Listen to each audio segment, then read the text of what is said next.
Bonjour à tous, je suis Sandrine Gouraud, énergéticienne et thérapeute holistique, certifiée notamment en hypnose régressive, en coaching de l'état d'esprit, mais aussi en PNL. Dans ma vie d'avant, j'étais assistante de direction, et puis un jour, au bout de 16 ans, j'ai tout quitté. Tout quitté pour suivre ma voie, mon chemin, ma passion, être énergéticienne. Ce métier passion me permet de vous accompagner, aujourd'hui, dans la libération émotionnelle de vos blessures, grâce aux nombreux soins énergétiques de reprogrammation présents sur mon site sandrinegouraud.com, abordant ainsi chaque thème sous 3 angles différents mais très complémentaires. Structure vibratoire, c'est-à-dire vos énergies, le conscient et l'inconscient, pour des changements visibles et concrets. Ce qui me motive au quotidien, c'est de vous montrer que tout peut être changé et éclairer ainsi le chemin pour avancer vers la vie que vous vous êtes toujours souhaité. Et c'est exactement ce que je vous partage à travers tous mes différents contenus, que ce soit sur mon compte Instagram Sandy Moi Oui, ma chaîne YouTube Sandrine Gouraud, ce podcast ou mon site internet. Je vous souhaite une très belle écoute de ce podcast.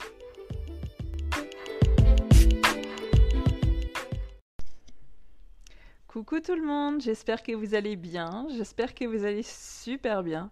On se retrouve aujourd'hui pour un nouvel épisode de podcast.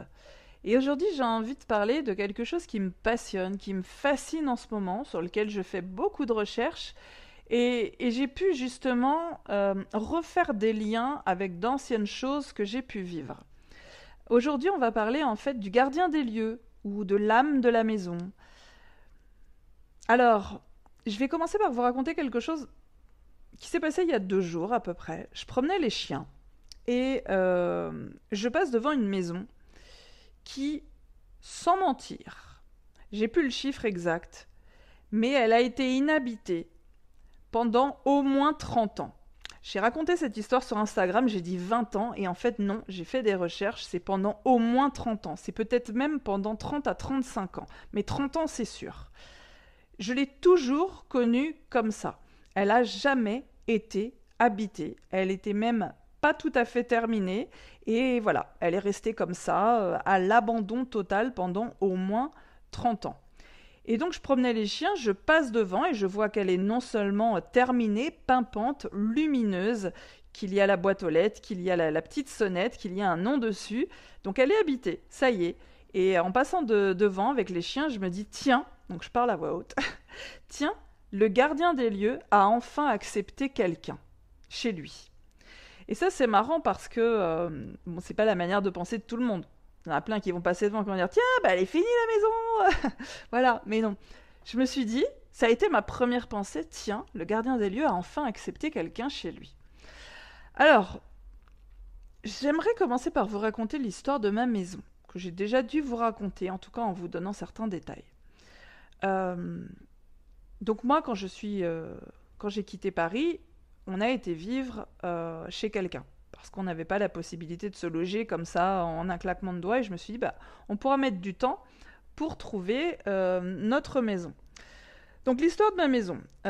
Au début, quand je suis allée chez les agents immobiliers, pour leur dire mon projet, ce que je veux, vous savez, on demande si on veut un plein pied ou si on veut un étage, combien on veut de chambres, est-ce qu'on veut un jardin, quel quartier, pas de copropriété, enfin vous voyez le style. Donc moi je donne mon projet et moi j'ai jamais cherché de maison de ma vie, j'ai toujours été locataire dans des petits appartements. Donc c'était la première fois, on m'a pas dit tu peux pas demander autant de choses que tu veux. Donc moi j'y suis allée avec ma liste, moi j'avais même un coin précis, un quartier précis parce que moi je voulais être proche de la nature. Plus je vois les arbres, plus je les ai proches, mieux c'est pour moi. Donc j'avais vraiment ce que le gars de l'agence a appelé des exigences. Bref. Donc ils m'ont tous répondu la même chose. Vous cherchez le mouton à 5 pattes. Vous avez beaucoup trop d'exigences. Et ça, j'ai trouvé ça intéressant parce que bon, à l'époque, j'étais quand même déjà dans la spiritualité, j'étais déjà dans l'énergétique, et je trouvais ça vraiment bizarre de m'imposer un frein comme ça. Comment on peut dire à quelqu'un que ce qu'il cherche est trop, en fait? C'est pas parce que toi, tu t'as jamais vu ou que tu sais pas trouver que c'est trop.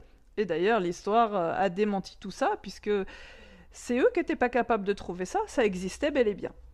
Mais donc c'est intéressant même pour d'autres domaines, même dans le développement personnel. Parfois on vous dira que t'as trop d'exigences, que c'est beaucoup trop. Je sais pas, pour un mec ou pour une nana, tu cherches quelqu'un et t'as trop d'exigences, c'est beaucoup trop. Non, c'est trop pour les autres, ils ont peut-être jamais vu ça, mais c'est pas trop pour toi parce que tu sais ce que tu veux. Donc bref, je reviens à mon histoire. Vous cherchez le mouton à 5 pattes, vous avez beaucoup trop d'exigences, il faut rester plus ouvert que ça. Mais bien sûr, hein. Alors bien entendu, pendant des mois, j'ai rien trouvé. On va être honnête, j'ai rien trouvé. De toute façon, on ne m'a fait visiter que des choses qui correspondaient pas à mon projet. Donc partant de là, c'était déjà un peu compliqué. Donc j'ai rien trouvé jusqu'au jour où, c'était en octobre 2020, un soir vers 18 h, je regarde sur internet, donc les annonces, je faisais ça quasiment chaque jour, et je vois une maison. Je repère une maison qui, sur le papier, sur les photos, semble correspondre à tout ce que je recherche. Alors, sauf le lieu exact, puisque bon, vous le savez, si vous avez déjà cherché sur les sites d'annonces, on te dit jamais sur une annonce le lieu exact. Voilà. Moi, j'ai eu des trucs, c'était à mourir de rire. C'est où? Oh, bah c'est entre le cinéma et l'Intermarché. Je dis, bah c'est entrée de ville et sortie de ville. Je dis, là, vous m'avez pas donné une fourchette, hein. Faire comme Gad Elmaleh, je lui dis, vous m'avez pas donné une fourchette, vous m'avez donné un râteau, là. Bref, donc je savais pas le lieu. Mais tout le reste, ça semblait vraiment ressembler à ce que je voulais. Donc j'appelle mon agent immobilier préféré, le seul qui a toujours été adorable depuis le début. Euh, j'ai visité très peu de maisons avec lui d'ailleurs parce qu'en fait il voulait me faire visiter que ce qui correspondait à mon projet, ce qui devrait toujours être le cas. Je lui parle de cette maison qui n'est donc pas chez lui. Il me dit il va voir ce qu'il peut faire et puis très très vite parce que Grégory il est super rapide, il me rappelle. Il me dit c'est bon, on a rendez-vous demain à 11 h. Ok. Moi le soir je mange dans la famille et puis pour rentrer je fais un détour. Je fais un détour parce que ça m'intrigue quand même. Je me dis, comment je n'arrive pas à savoir où est cette maison? Alors qu'on s'en fout, en vrai, je la visite le lendemain à 11 h. Mais bon. Donc pour rentrer, je fais un grand détour pour aller me balader dans ce coin-là. Toute seule, sans chien. Je n'avais pas de chien d'ailleurs à l'époque. Et en 2 secondes, mais j'exagère pas, hein, en 2 secondes, je tombe pile sur la maison. Je me dis, je suis certaine, c'est elle. Alors je suis restée plantée dehors. Ah, il n'y avait pas de doute, hein. Pour moi, c'était elle, hein. Je suis restée plantée dehors. Je vois bien que c'est une maison inhabitée, toute neuve. La maison elle est totalement neutre. L'extérieur il est neutre. On dirait presque une maison témoin. Alors moi je reste plantée là dehors et je lui parle. Alors je peux pas vous dire exactement les mots que j'ai prononcés précisément, hein, mais je me suis adressée à elle en lui disant surtout que je venais demain et que c'était elle ma maison, si elle était d'accord. Et c'est marrant parce qu'à l'époque, je pense que je me suis inspirée d'un truc que j'avais vu dans un documentaire Netflix, vous l'avez peut-être vu, c'était L'art du rangement de Marie Kondo. Vous savez, c'est une dame qui va chez les gens pour les aider à ranger leur maison. Et j'avais regardé ça quand j'étais à Paris dans mon petit appartement et ça m'avait assez percuté parce qu'en fait, elle arrive chez les gens et elle demande aux gens, et puis à elle aussi, ils vont s'agenouiller au centre de la pièce à vivre, si je dis pas de bêtises, et ils font une mini-méditation, mais qui, globalement, consiste à s'adresser à la maison et à la remercier. Donc voilà, moi ça me semblait un petit peu logique juste de lui parler. Et du coup, arrive le lendemain, on fait la visite, on apprend plein de choses, notamment le fait que c'est une maison qui a été construite par un investisseur, qui du coup a fait un mauvais investissement parce qu'il a vécu une succession de problèmes et la maison elle est restée complètement inhabitée du début à la fin pendant 11 ans. Et ça a été assez frappant quand je suis rentrée. D'un côté, j'ai eu le coup de cœur, et d'un autre côté, je me suis dit c'est neutre. Il n'y a pas d'odeur. Il n'y a pas de vie, quoi. Il n'y a pas de vie. Sans le moindre doute, il n'y avait pas de vie dans cette maison. Et quand je dis il n'y a pas de vie, en gros, ça veut dire qu'il n'y a pas d'énergie. Alors, c'est pas plus mal. Il n'y a pas de bonnes énergies, certes, c'est pas passé des trucs heureux dans cette maison, mais il n'y a pas eu de mauvaises énergies non plus. En tout cas, pas énormément. Il y a forcément des mauvaises énergies, genre les ouvriers, ou ne serait-ce que parce qu'elle appartenait à une personne qui subissait beaucoup de problèmes. Mais rien de très lourd et d'impactant, en tout cas. C'était neutre, encore une fois. Bah, en fait, cette maison n'appartenait à personne, en fait. À partir du moment où tu l'as fait construire, mais si tu n'y mets jamais un pied, elle t'appartient pas tant que ça au niveau des énergies, voire pas du tout, en fait. Donc il s'est jamais passé réellement de quelque chose de malheureux dans cette maison non plus, et ça, bah, c'est plutôt pas mal pour commencer. Sinon, quand vous ne connaissez pas l'histoire de votre logement, moi je vous invite à faire un nettoyage énergétique, c'est vraiment important. Donc voilà, j'ai eu le coup de cœur tout de suite, et durant la visite, comme donc il y avait Grégory et puis il y avait un autre agent immobilier, euh, tout le monde ne me suit pas dans toutes les pièces, parce qu'à un moment donné, une fois qu'on a fait le tour et qu'on t'a tout raconté, bah après on te laisse faire ton tour à toi pour voir tes petits détails, tes petits trucs. Donc voilà, tout le monde ne me suit pas dans toutes les pièces. Je me suis mis à part dans une pièce et j'ai parlé à la maison en me mettant au centre d'une pièce. Alors c'était pas une pièce à vivre, parce que du coup c'était là qu'ils étaient tous. Je voulais pas le faire devant eux. Je l'ai fait à l'étage, et que je ne dise pas de bêtises, dans la pièce qui est devenue mon bureau. Bureau dans lequel je fais mon travail, mon entreprise, et va savoir, c'est peut-être aussi pour ça que tout fonctionne merveilleusement bien. On ne sait pas. Je fais des liens, hein, vous voyez. Hein. Donc je me mets au centre de cette pièce et je mets ma main sur le cœur. Je vous dis pas que c'est ce qu'il faut faire, moi c'est ce que je fais tout le temps en tout cas. Et je lui ai dit que pour moi c'était sûr, c'était ma maison et que j'allais faire une offre et que le reste était entre ses mains. Si elle était prête au bout de 11 ans à accueillir quelqu'un. Et donc je suis sortie, j'ai fait une offre basse, mais dans la foulée. Hein, c'était à peine je suis sortie, on est parti à l'agence. Hein. L'offre a été acceptée tout de suite. Et voilà, tout est allé très vite. J'ai bénéficié de beaucoup de chance, on m'a dit, hein, le notaire, l'agent immobilier. Tout a été très fluide. J'ai même eu les clés de la maison, un jeu des clés de la maison, alors qu'elle n'était pas du tout officiellement à moi. J'ai eu les clés de la maison 2 mois avant d'emménager. Parce que j'ai sympathisé avec l'ancien propriétaire qui vivait pas en France. Il est juste venu pour la signature, un monsieur super gentil avec qui j'avais plein de points communs, pas de hasard, hein. Et qui très rapidement m'a donné un jeu de clés sans que je demande du tout, pour que je... D'ailleurs, j'aurais jamais osé demander un truc pareil, on va être très clair. Mais c'est marrant parce que, en revanche, c'est quelque chose que je voulais. Donc c'est très rigolo, je ne le lui ai pas demandé, mais c'est une intention qui était très claire en moi. Pendant le premier mois, je me suis dit, bah, ça serait quand même bien qu'il me laisse un jeu de clés. Voilà. Alors que ça n'arrive jamais. Tu auras un cas sur je sais pas combien, mais en vrai non, parce que je lui aurais pourri la maison. Il avait de gros problèmes, étant donné que c'était lui le propriétaire actuel. Euh, donc voilà, il m'a donné un jeu de clés. Donc pour les 2 derniers mois, donc ça dure 3 mois, et pendant un mois j'ai eu mon intention claire d'avoir un jeu de clés. Et pendant les 2 mois, j'ai eu un jeu de clés pour que je puisse aller déposer des affaires. Bon, alors le notaire, lui, il n'était pas d'accord du tout.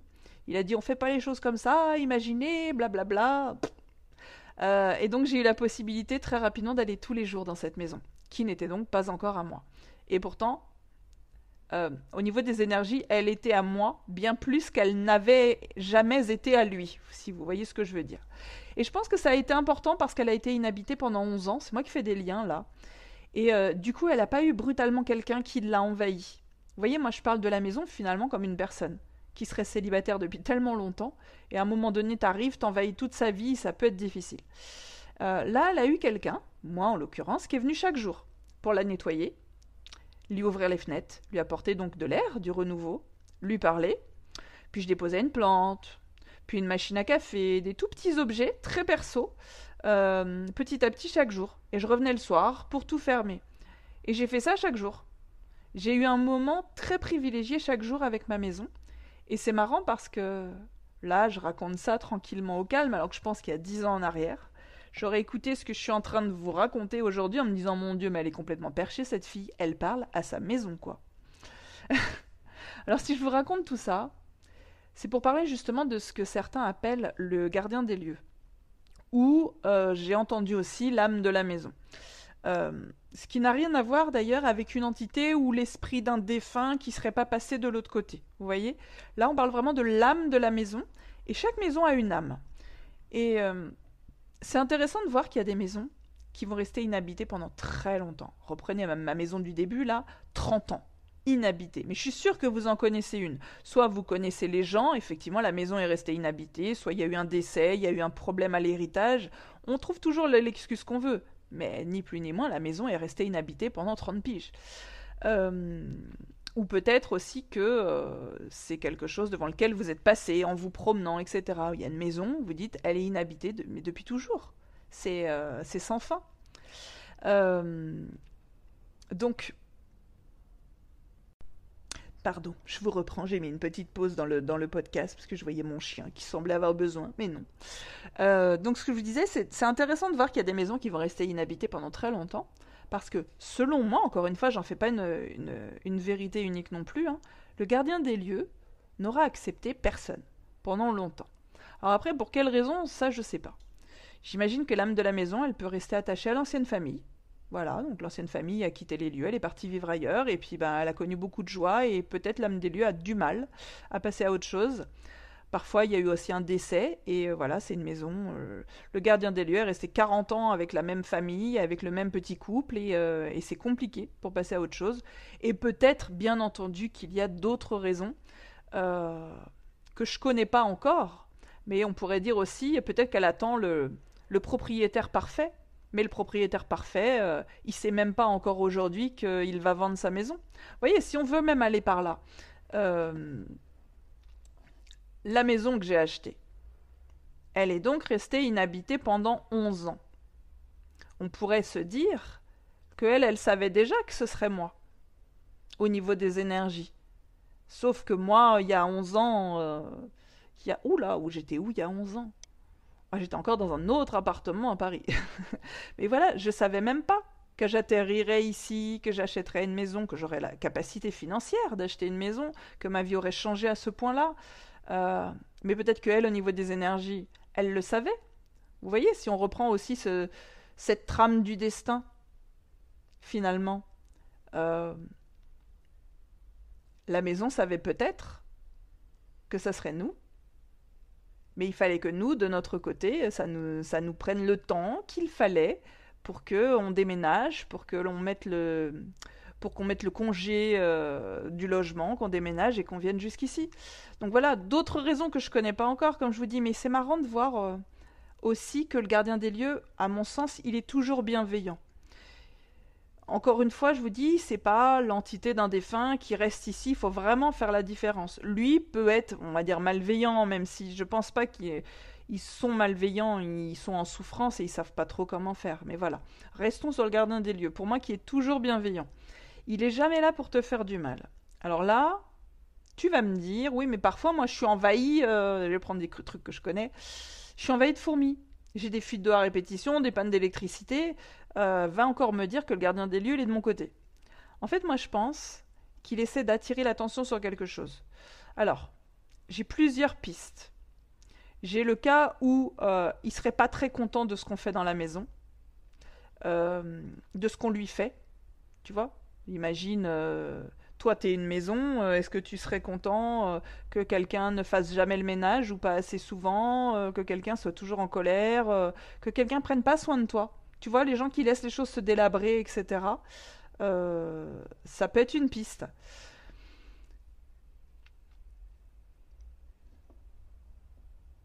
Pardon, pardon, parce que j'ai ma Simone, mon chien, qui est encore un petit peu malade. Alors du coup, je la surveille parfois. J'ai pas coupé le podcast, mais j'essaye de surveiller des fois si elle respire correctement, si tout va bien. Donc voilà. Je vous disais, le gardien des lieux, il est toujours bienveillant. Il n'est pas là pour vous faire du mal, même s'il se passe des choses dans votre maison. Donc je vous disais, soit il estime qu'on prend pas assez bien soin de lui. En gros, on n'est pas vraiment à la hauteur de ce qu'il attend, ce qui peut être le cas. Pour moi, c'est une piste. Il peut aussi essayer d'attirer l'attention sur quelque chose. Alors, je vais prendre pour exemple la maison de mes grands-parents. Alors maintenant, ça date, hein, c'est très très vieux. Ils ont fait construire une maison il y a très longtemps, et bon, mes grands-parents ne sont plus de ce monde maintenant. La maison a été vendue. La maison a été vendue, elle a mis 9 mois à être vendue, je crois, à peu près. Et elle change de main officiellement à la fin du mois. Et d'ailleurs, je vais aller faire un petit rituel dans cette maison parce qu'elle m'a accueilli pendant très longtemps. J'ai vécu beaucoup de choses là-bas. Et, euh, et voilà, avant de la laisser partir aussi. Euh, donc, à partir du moment où cette maison a été construite, il y a toujours eu des problèmes. Mais vraiment, moi j'ai jamais entendu autant de problèmes dans une maison. Alors ils ont été cambriolés, ça vous allez me dire, c'est beaucoup de gens.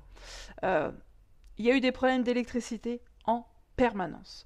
Mon grand-père, il était fou des horloges, il y en avait dans chaque pièce, elles étaient toujours détraquées en permanence. Dès qu'il mettait une pile dans un objet, tous les objets, c'est comme s'ils drainaient l'énergie de la pile. Il y a toujours eu des problèmes d'eau, des fuites, des infiltrations, des moisissures. Donc des problèmes d'électricité, je vous ai dit, les stores, la sonnette. Il y avait toujours un problème. En fait, il y avait littéralement un problème chaque mois, quand c'était pas chaque semaine. Alors pour moi, c'est le gardien des lieux qui essaie d'attirer l'attention sur quelque chose qui se passe à l'intérieur de nous. C'est ce que j'ai pu regrouper jusqu'ici. Par exemple, si tu es envahi de fourmis, alors comme ça a été mon cas, vous voyez, euh, est-ce que ce serait pas pour te faire comprendre que tu t'es laissé complètement envahir dans ta vie?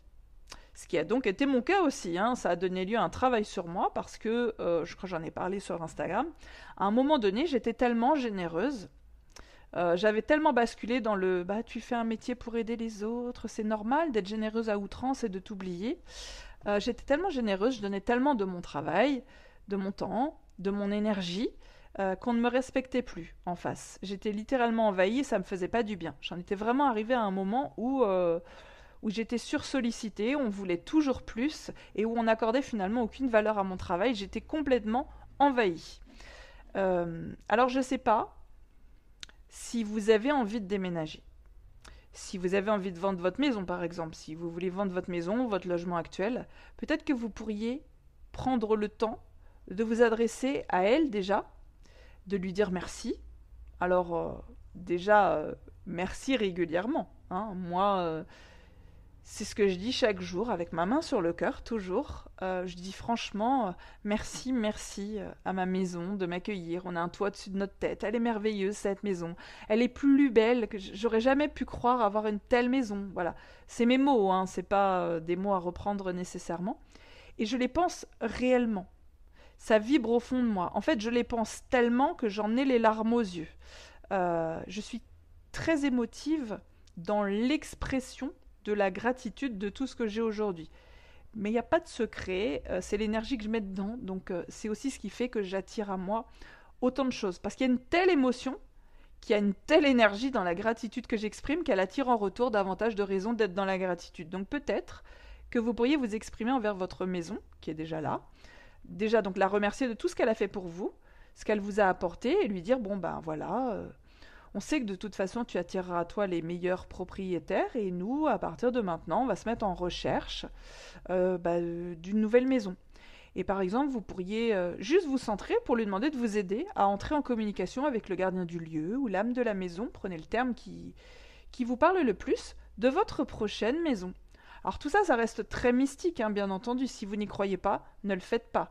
Parce que comme je vous disais il y a quelques secondes, c'est vraiment l'émotion qui va être très très importante. L'émotion que vous allez mettre dedans. Alors je ne vous demande pas de faire comme moi et d'avoir limite les larmes aux yeux quand vous exprimez votre gratitude.